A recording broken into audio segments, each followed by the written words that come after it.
Welcome to Dave. Happy Hour. My name is David Stewart, and we have the very colorful Chip Conley here. Yes. Hey, Chip. I think it's time for us to do a little toast. Absolutely. How about a toast? If anybody has, we call it a happy hour. You don't have to be drinking alcohol. But I'll say, let's give a toast to another day that we made it through. I'm drinking this same thing I was drinking 2 weeks ago, which is called Scorpion Negro. It's a dark beer. Nice. Good color, Chip. Thank you. I'm going to bottoms up. Alex. Chin. Salud. Thanks for having me. Cheers. Cheers.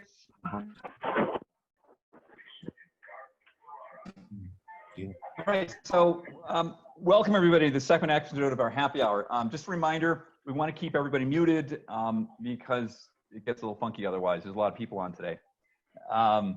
So thank you to all those who joined us 2 weeks ago, and thank you for everyone joining us today. We worked out some of the technical kinks from last time, and part of that was the muting. And thank you for your patience and sending us all those great emails and the chats from last week. So Chip, how are you?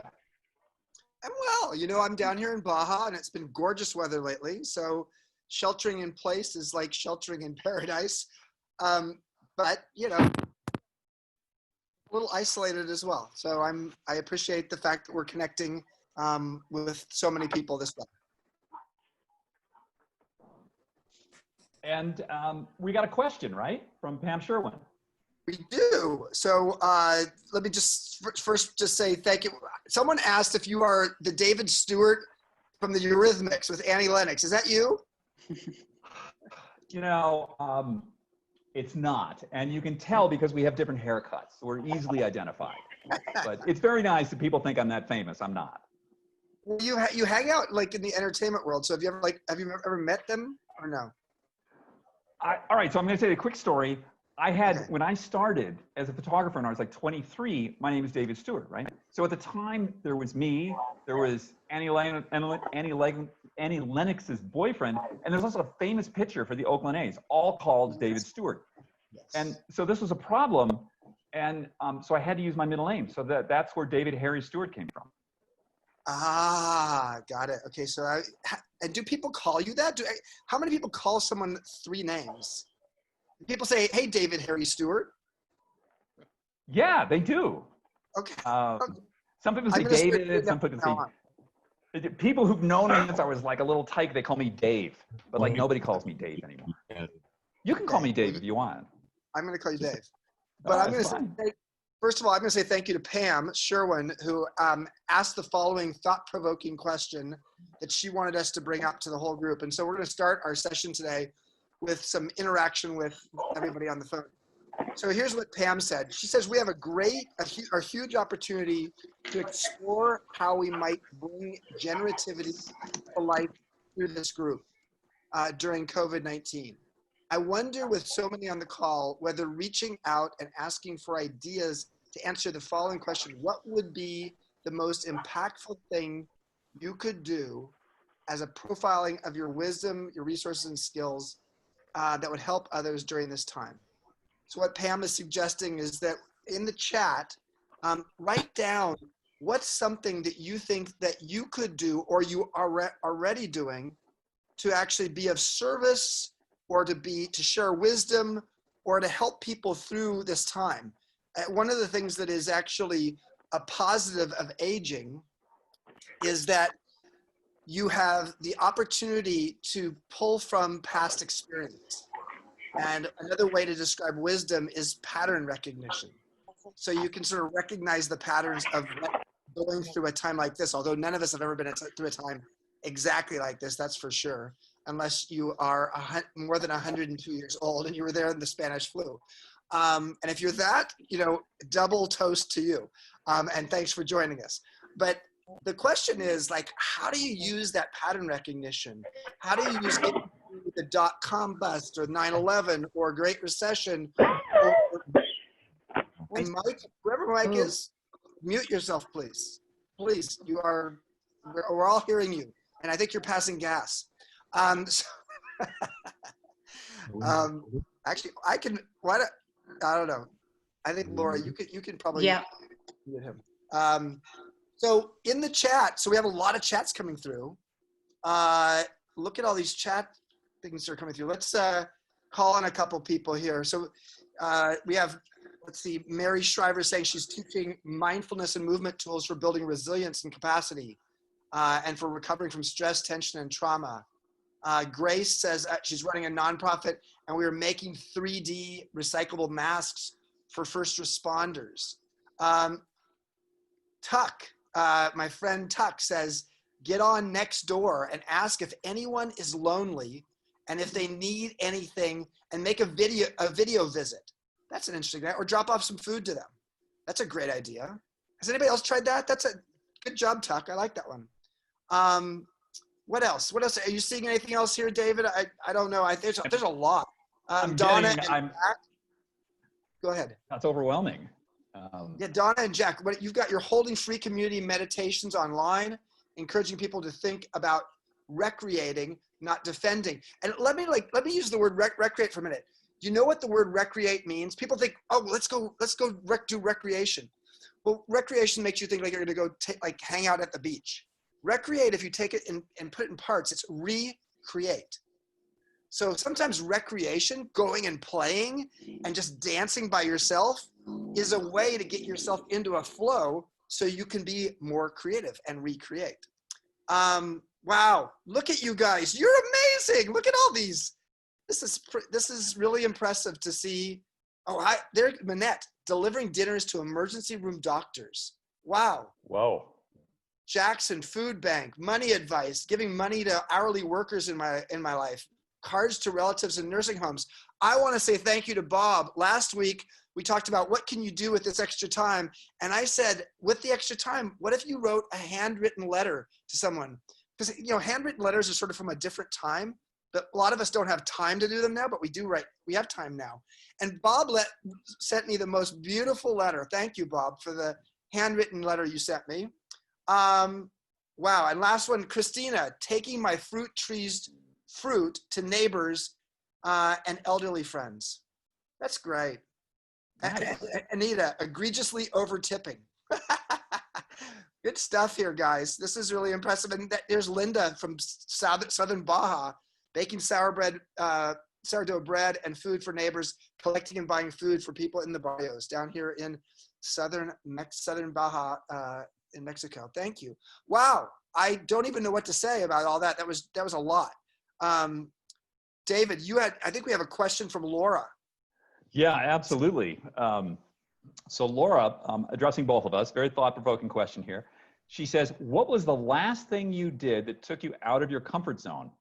Why did you do it? What did you learn about yourself? Well, I was just joking with Chip. The last thing I did that took me out of my comfort zone was get out of bed this morning, but that's not really true. I think that, what I'm learning is that it's more important to put myself out there personally, which is sort of like a new thing for me. I was a photographer. I was always behind, nobody wants to look.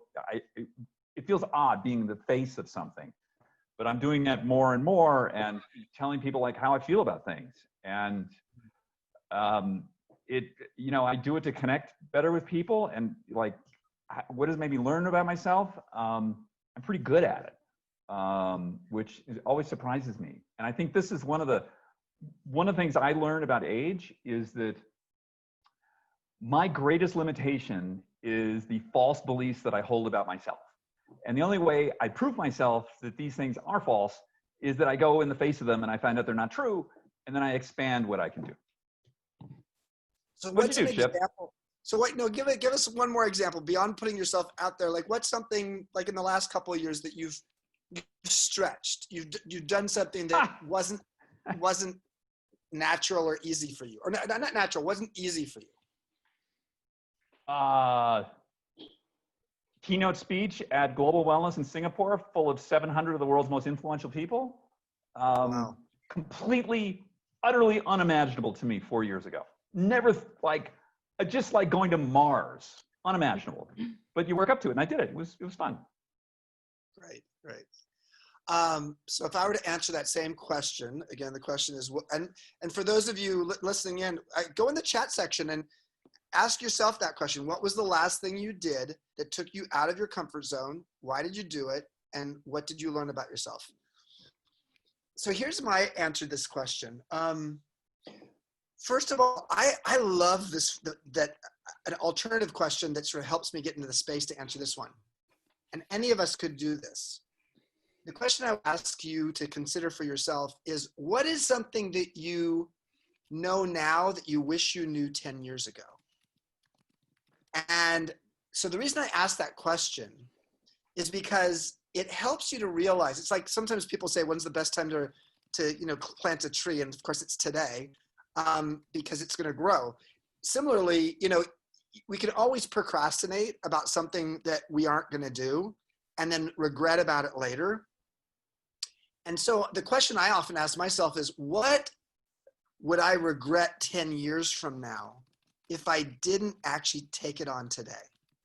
So I'll give you two examples here of things that I've taken on that put me in what's called a growth mindset.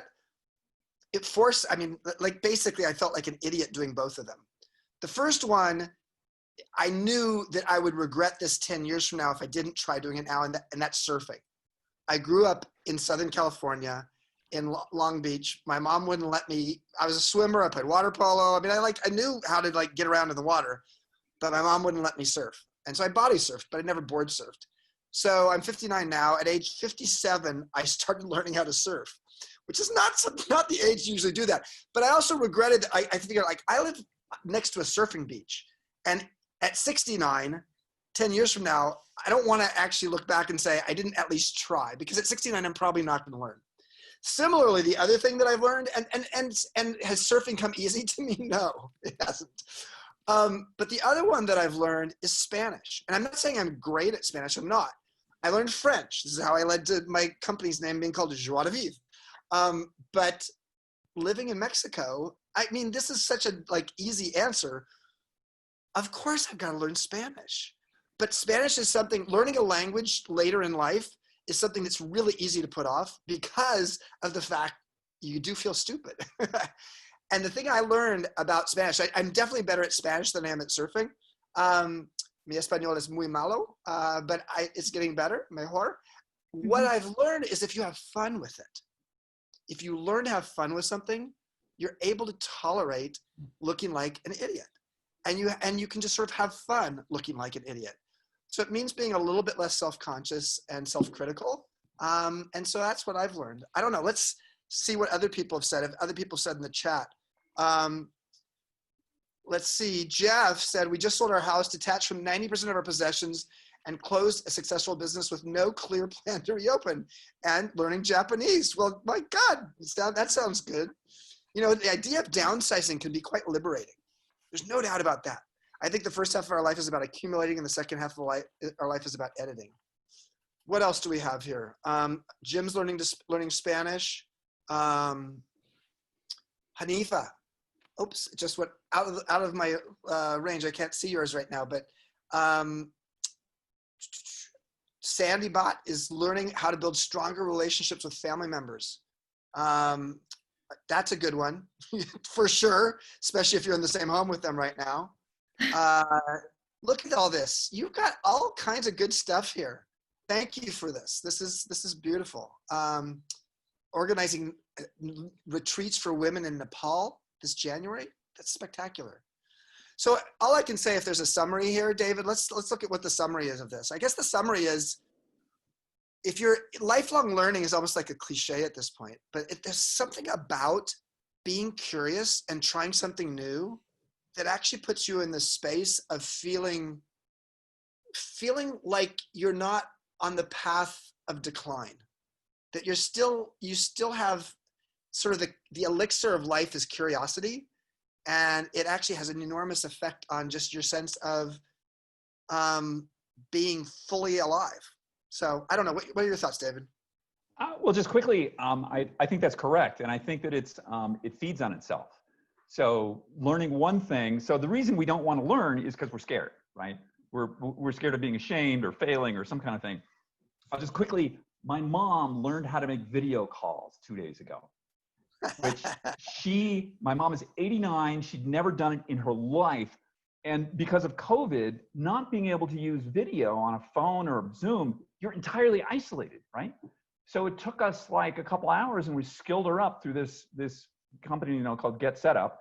And they taught my mom how to use the phone.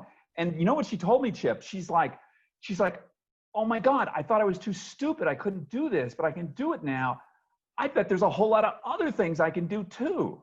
Exactly. And so it opens that window, right? Yeah, this is the growth in the fixed mindset. When you have a fixed mindset, you only do things that you think you can do well. And as you get older, that becomes a smaller and smaller list. And then you wonder why your life feels really boring and small. So I don't know. Thank you. Wow, you guys are great. First 20 minutes in, we got lots of great chat stuff. Thank you. David, I think it's time to introduce our special first guest. Yes, Mr. Alex Montbitter. So I've known Alex for a short amount of time, maybe 6 or 7 months. And Alex, I'm going to embarrass him, but he's one of the most extraordinary people I've ever met. So Alex is an accomplished yogi. He ran this little restaurant called the Four Seasons in New York for about 40 years. A lot of adventures there. And really what we want to talk to Alex about today is he's had a lot of experience with something called the Mankind Project, where he's been involved with a lot of, we'll explain. Alex, I'll let him explain. So should we bring Alex in? I feel like whatever I say about him is not going to do him justice. Come on in, Alex. I think you're unmuted, and tell us about yourself. I love to be unmuted. Thank you, Chip. Thank you, David, for having me. And I hope to live up to your expectations here. What's different for me is I love that question, where I put myself out the last time. And what came up for me was that we closed the Four Seasons restaurant about 3 years ago because the landlord wanted 4 times the rent. And I had this crazy idea of building a new one. And I had never built anything. I'd never built a restaurant. And it was a blast, and it was scary as hell. And we built an awesome restaurant on 49th Street and Park Avenue with an awesome architect. And it was painful as hell. And the result was magnificent. And so I'm continuing on a different tack in Mexico, and we're building a wellness community. And that's what we're doing to combat COVID. We're going to plant a vineyard, and we're going to build casitas around it. And we'll have a saner place for people to live and retire and work and create. Alex, wait a minute. That's what I'm doing. I love this. Where are you? Where are you? We'll be neighbors. Where are you? You're in the south. We're in Tecate with Rancho La Puerta. Oh, you're in Rancho La Puerta. Oh, wow. Yeah. So we're in the same. You're Baja North. We're Baja South. Yes. Oh, that's amazing. Wow. Yes. Well, that's it's beautiful. a lot of fun. Can you tell us a Jackie O story, or tell us some stories of people who ate it at your famous restaurant? You did this for 40 years. You were the managing partner. Right. Give us some dirt. I'll give you some dirt. Well, I was thinking about this, and Jackie O is always a favorite of mine, but I'm going to focus on the royals because I served just about all the royals except the Queen. And Fergie was one of my favorite. What was her real name? Her name was Sarah Ferguson. The Duchess of York. Okay, yes. And the Duchess of York was usually not acting like the Duchess, which was wonderful for me. And she was in for a lunch with about 8 girlfriends. And when they were served the main course, the captain called me over and he says, "You got to handle this, boss. You got to handle this." I said, "What is it?" He says, "There is a caterpillar in her salad." I can't handle it. So, and yes, that's what the boss does, right? So I went over and said, "Your Royal Highness, could I just switch this plate for you?" And she held on to it, and she said, only with one condition: you save the critter and you set him free outside. And I thought that was such a royal behavior, a regal behavior, because many others would jump on the chair and scream. That's a beautiful. It's like caterpillars turn into butterflies. So I think Her Highness knew that you know, that at some point that caterpillar was going to turn into, you know, later in life. So sometimes later in life is the best time of life, when you turn into a butterfly. I think so too. How about you? I'm going to let David ask the next question, but how is your life today versus your life earlier in your life? I mean, there's this thing called the U curve of happiness, and people bottom out in their happiness usually around 45 to 52. Has your happiness gotten better as you've gotten older? My happiness increased from age 50 on. I'm 69 now. I'm in better shape, and I'm having a lot of fun, and I help a lot of people, and I have many projects, and I'm afraid I'm going to run out of years. So I will work and contribute as long as I physically can, but even after that, there is a way of contributing. So I really look forward to the next 3 decades at least. Beautiful. David. Amazing. So yeah, I mean, there's so many stories that Alex could tell us. Jackie O, and the beautiful picture we have of you, Alex, that you sent me of you on your head, no hands, on your head, in the Four Seasons restaurant, which I just think is amazing. Anyway, but well, let's you know how to do that. You don't need any hair for that. It's much easier. No, it's balanced correctly. It's really hard, man. Yes, true. Well, there's a yogic belief that you should do, or Iyengar always preached that you should do a handstand, a headstand every day, and a shoulder stand every day. And the reason for that is if you turn yourself upside down, then the world looks normal to you when it gets hit with a crisis like we're in now. All you do, go upside down, and you can deal with anything that's coming at you. That's a yogic belief. There's an inversion machine that I have on my roof. And every morning I meditate on my roof. I do some isometric exercises, and then I do 5 minutes upside down on an inversion machine. Very good. I have to say, it's a beautiful way to feel like, I don't know, more than anything, it makes me feel somehow a little bit more alive. Well, you know, I hope there's no doctor on here, because this is not medical knowledge, but I think it's just like an oil filter in your car. You know, you have to turn it upside down and rinse it out sometimes. And if you put your whole body upside down, I think it invigorates everything from the waist up. Interesting. Wonderful. Also, when you're in a headstand longer than 8 minutes, you then access the parasympathetic nervous system, which calms you down. But most people cannot manage 8 minutes. So I don't suggest you do that the first time out. No. How did you learn? How did you, I mean, being a restaurateur is like a 80-hour-a-week job. How did you have time, and how did you deal with stress early on in your career when you might not have had mindfulness in your back pocket? Well, there was a time when the Japanese were about to own the world. Remember when they bought Rockefeller Center and American companies and all that? And I thought that I should study Japanese culture so that I would be ready for the influx of those customers. And part of the Japanese way is to not react like we Westerners do to good news or bad news with their facial expressions. And in the restaurant, it was very convenient for me not to show a reaction when there was an emergency. My boss was sort of a crybaby, and he always had an emergency when he walked in the door. But the emergency might be that he left his raincoat at home, or the emergency was that the kitchen was flooded. So I never knew what was coming at me. So I trained myself with Zen practices just not to react, just to take a deep breath or two and to wait and not let my mind conjure up my fears. So it was very important for me to be in that state of mind, because in the restaurant, all kinds of nonsense happens. And I went in with the mindset that by noon, I would have 3 emergencies. And when the first one would hit, I would say, oh, number 1 is here. Number 2 is here. And it was like a game.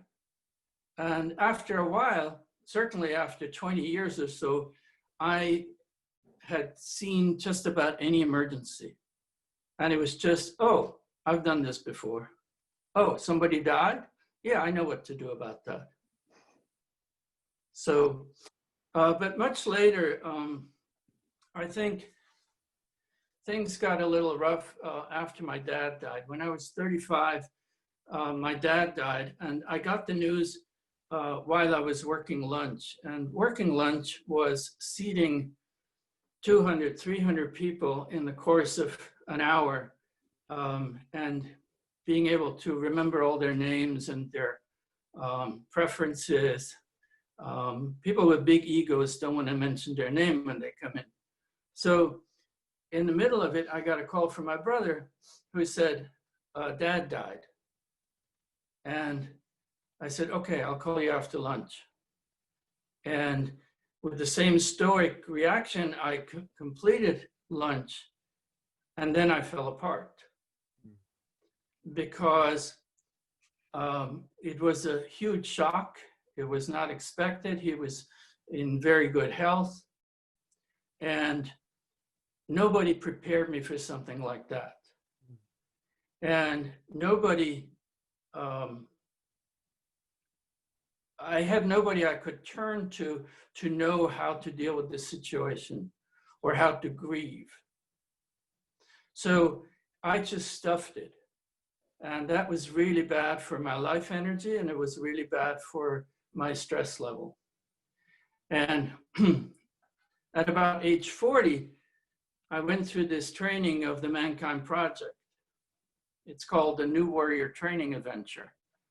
And a friend of mine came in, and he was full of energy. He was probably my current age. And I said, George, what happened to you? Did you have some energy injections? He says, no, you won't believe it. I went through this training. It was weekend training, but you won't believe it. I said, yeah, I would believe it because I can see it in your face. Tell me about it. And he says, well, it takes a while to tell you about it. I said, let's sit down.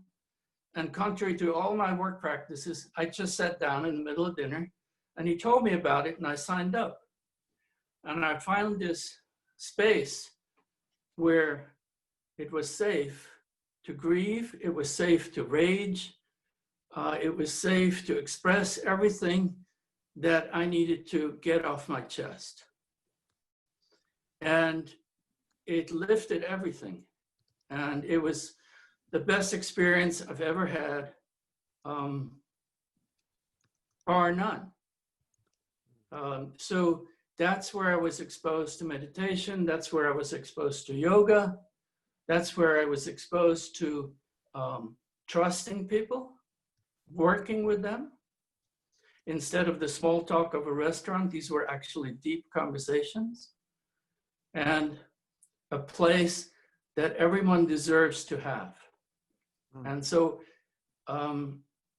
this organization had a training in Washington, D.C., outside in West Virginia. And I came home back to New York, and I said, so why is this not happening here in New York? And the guys in Washington says, well, why don't you look in the mirror? And I said, what are you, crazy? I have no time. I have no time for yoga. I have no time for meditation. I don't have time to build an organization. But lo and behold, my mindset and my enthusiasm for helping others in that moment made time for it all. And we started this community in New York. And I just got off the Zoom call because every Wednesday for the last 25 years, I meet with 15 guys that are there for each other. Anyway, to me, that was the key, The Wow. key was I couldn't get it at work. I couldn't get it at home. I could get it from a bunch of guys who were volunteering to mentor each other through the passages of life. That's a beautiful story. David, I'll let you do the follow-up question. Yeah. I'm just so, you told me about, when you first told me about Mankind Project, I was really touched. And so you've been in it for how long, Alex? Like 27 years. 27 years. And how many, I remember you told me that this, so I wasn't familiar with it, and you told me the scale of this. How many people have gone through? Well, the amazing thing, this was all grassroots. This was all bottom up. We really didn't talk about these trainings. It were just basically whispered from man to man. And since that time, 65,000 men have graduated from this particular training. And we're in 22 countries.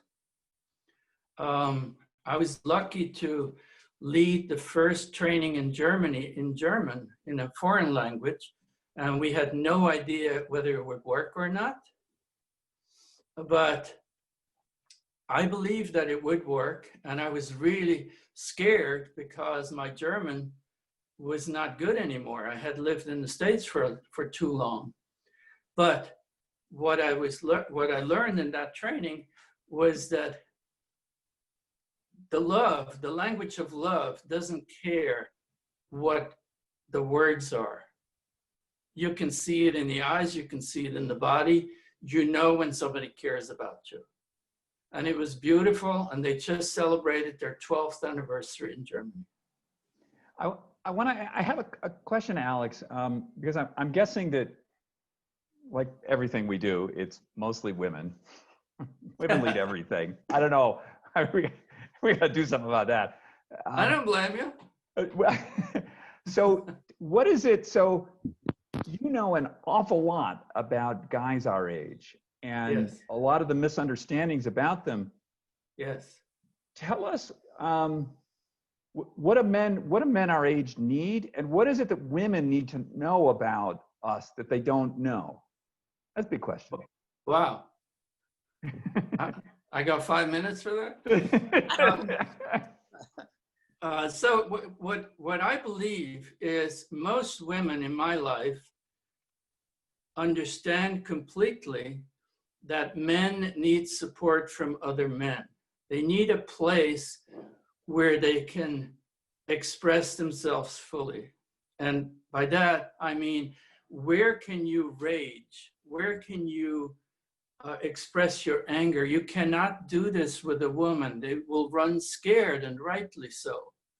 Where can you cry for the death of your father and be held by somebody?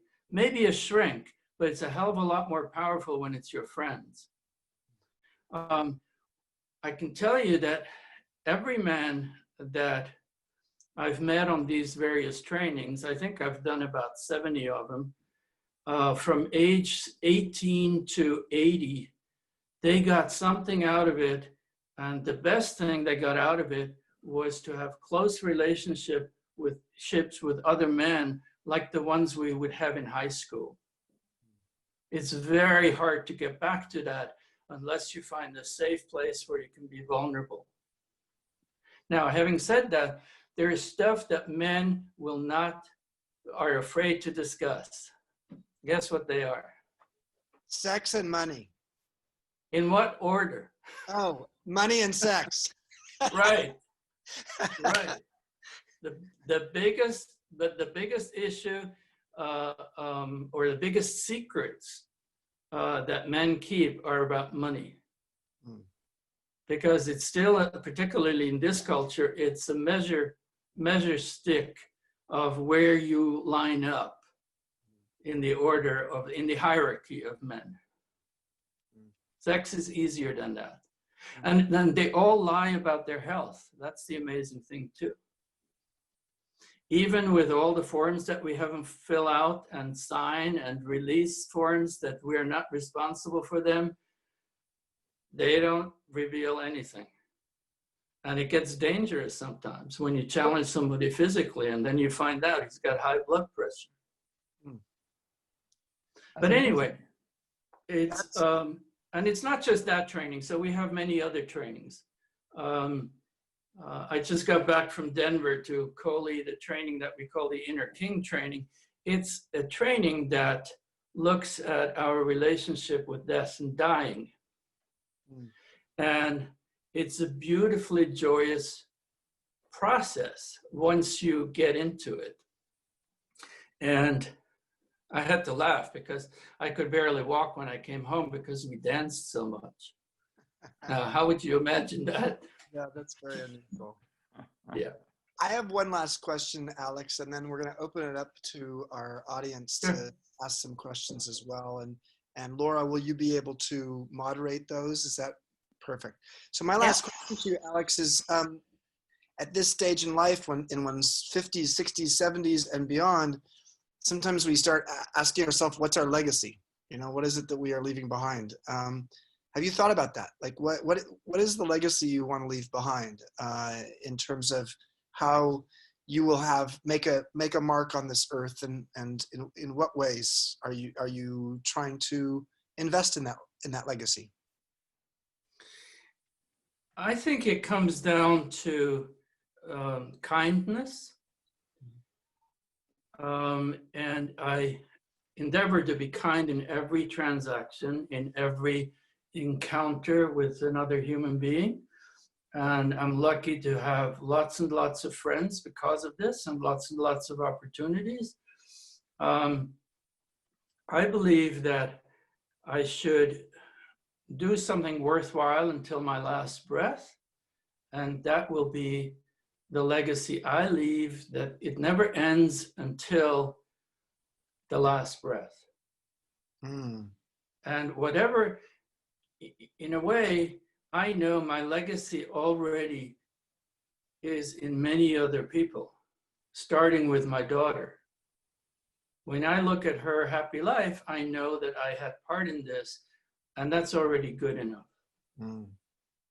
Beautiful, thank you. Laura, do you want to moderate the questions? Yeah, so we have a question here. Do you bring the knowledge from your men's group back into your home? They move so quickly here. Do you bring it back into your home? That's a very good question. Yes. I tell you a story to illustrate that. When the founder of Mankind Project came to visit my house, my daughter was maybe 7 or 8 years old. And he did a process with her in the kitchen, playful process of getting to know herself. And it was very funny, and it was very deep. And after that, he and I had to go, Bill and I had to go and buy something. And when we got back, I couldn't pull into the driveway because there was a truckload full of gravel with 2 pitchforks in it. And I went inside and I was surprised. And I said to my wife, what's going on? She says, you want to do men's work? That's men's work. Yeah, that's great. So Bill and I did our men's work in the driveway, shoveling the gravel. And so she appreciates to a degree what we're doing, what we're trying to do. And certainly she appreciates more being married to a man than the boy I was before I went to the training. Beautiful. That is. What cool midlife rites of passage have you done or heard about? Well, so you need to know that when I'm afraid of something, I just go do it. So I had a dream, and in the dream I was traveling with one of my mentors. And when I saw him, I said, you know, we were traveling in the jungle with each other. And he says, yeah, we might be able to do that one day. And then a couple of months later, he calls me up and says, we're going to Peru. And I said, oh, what are we going to do there? He said, we're going to visit Madre Ayahuasca. And I didn't know. I thought maybe some grandmother. I had no idea what that was. But something told me that he said we needed to do some preparation with diet and circles and smoking the pipe. And so I became a little dubious. I'm Swiss and I'm pretty straight-laced. And there was no Google at the time. But I found the word ayahuasca and I said, oh my God, I'm not going to do that. Impressive that you could spell it. I mean, let's start with that. Well, I don't know. So anyway, I said, I'm not going to do that. And he says, well, you don't have to, but you know, it's something that certainly is going to open your mind. And it did, yes. And so I would imagine that ayahuasca and mushrooms and mountain climbing and skydiving and scuba diving, all of those are at the same time. Perfect, not at the same time, but it's perfectly good things because they prove to you that you're not on top of the food chain. And I think that's very important to keep in mind, particularly now with COVID. You know, we think we're the bosses of the earth. We know nothing and we do not control anything. And we're related to all these organisms. And they have a right to be here as much as we have. People don't want to hear that, but it's a fact. And we got to learn, we got to be respectful of our relatives. And when you're swimming with sharks, you better be respectful. Oh, that was beautiful. We have a question here from Tuck. In what ways have you seen older men become ageless and regain a sense of confidence again? The minute they have purpose. The disease of our culture is to have retirement and have this as an idea that it's for the golden years. That is bullshit. Men and women need good health. They need financial support, and they need, most of all, purpose. And that's where most people fall short. And the very least that old men can find purpose in is to see younger men and to bless younger men with their presence, with their teachings, with their wisdom, and not go down to Florida and wait for God on the golf course, playing with little balls into the holes. That is not a life. And I saw it with many CEOs, with many chairmen. The minute they gave up their jobs, they withered away. And it's so sad, so sad. Alex, there's a quick thought on that. There's a study that is a number of studies that have shown that when you retire, you actually increase your mortality rate by 2 years. So you actually, you're more likely to die 2 years earlier than if you don't. And there's three key factors: purpose, wellness, and community. And the purpose and community come from the fact when you're in the workplace, you have a purpose with work, and then you have a community. The wellness piece speaks to the fact that people actually, when they stop working, they often lose their sense of discipline. And therefore, even though they have more time on their hands, it's not like they exercise more necessarily, or eat better, or exercise their mind better. And so those three things, purpose, wellness, and community, are the three things that undergird a program called the Stanford Distinguished Careers Institute. And they've basically said those are the three things people need later in life. And this is not just men, it's women as well. Right. Absolutely.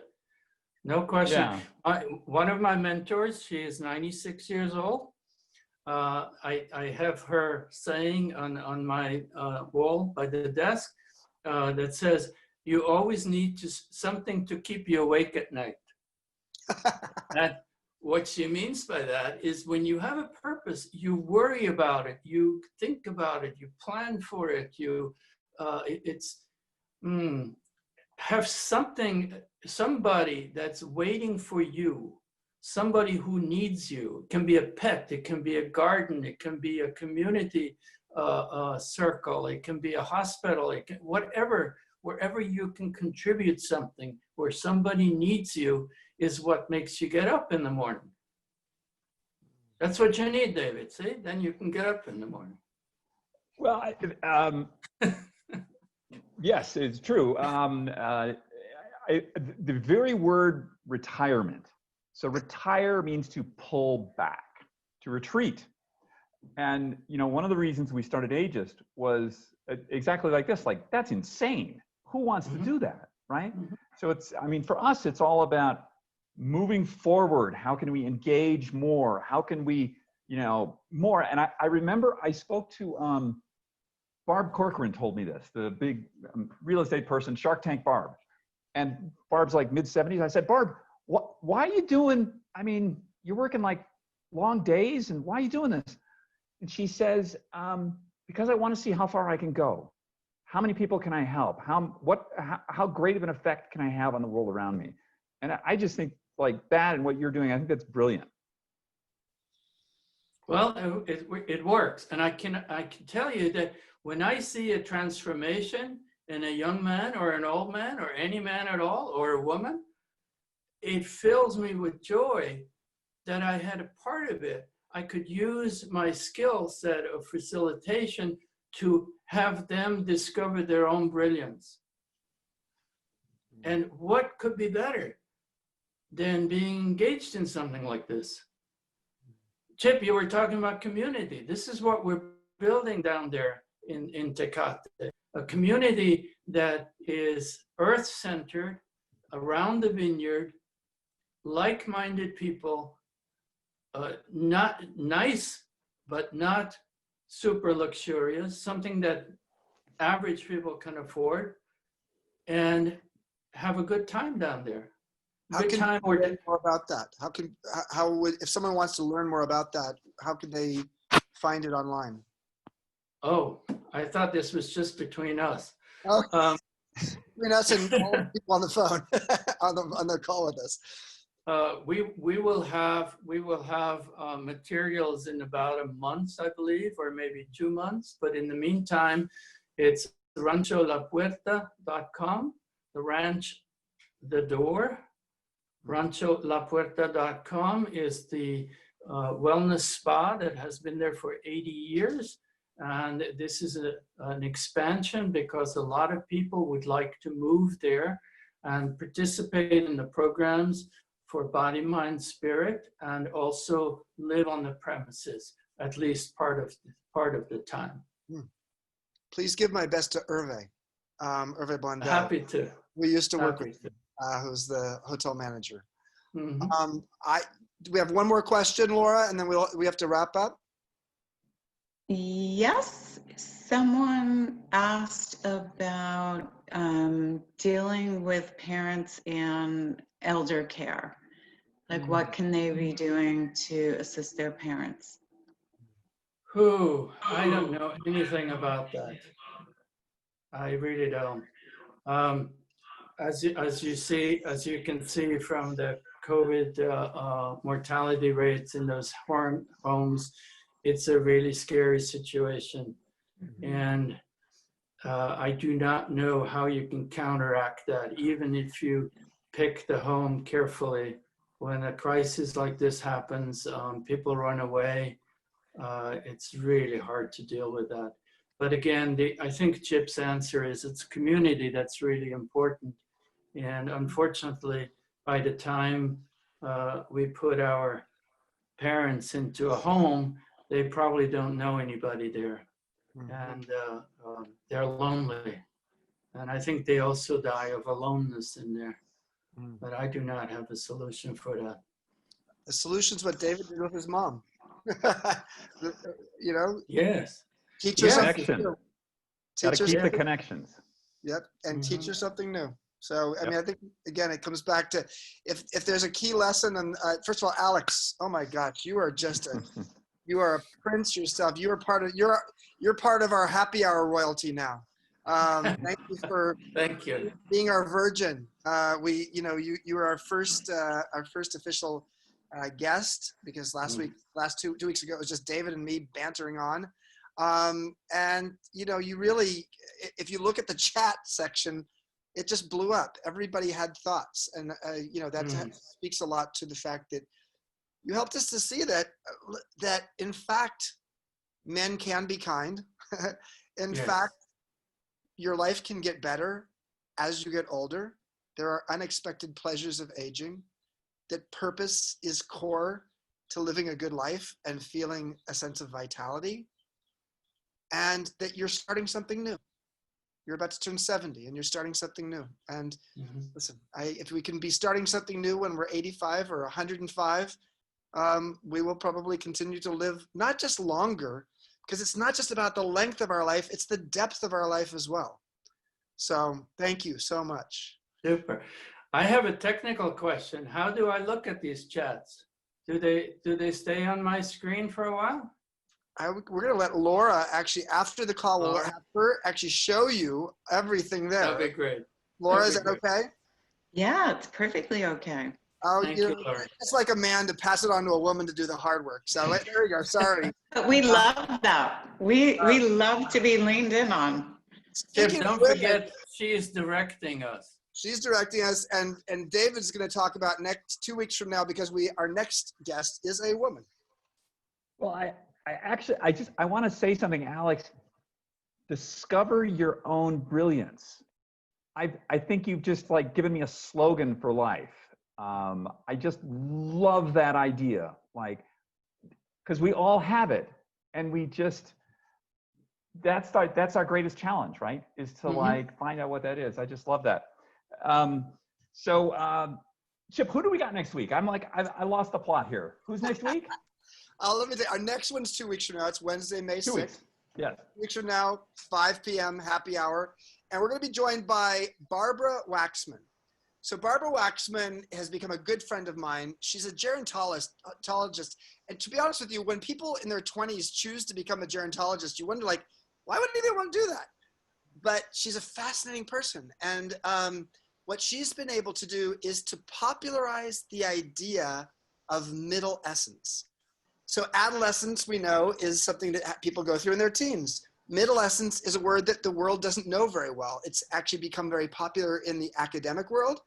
But she created a book called the Middle Essence Manifesto. And we're going to talk about what it is that happens in middle essence. And she's one of the most sought after executive coaches and life coaches in the San Francisco Bay Area, with CEOs and the like. And she'll talk about what kind of advice she's giving to her clients right now around dealing with stress, anxiety, and finding a purpose at a time when you feel a little lost. So that's 2 weeks from today. That sounds great. I think this, the idea of finding direction, finding purpose in this sort of storm that we're in, that's going to be wonderful. I'm looking forward to that. Yeah. And a couple other things. So if people have feedback for us, feel free to email it to us at partners@ageist. And the Ageist is AGEI.ST. So partners@ageist with a dot between the I and the S on Ageist. Yeah, go ahead. I'm sorry. So we're Laura, we have a way for people to contribute to the Mankind Project, right?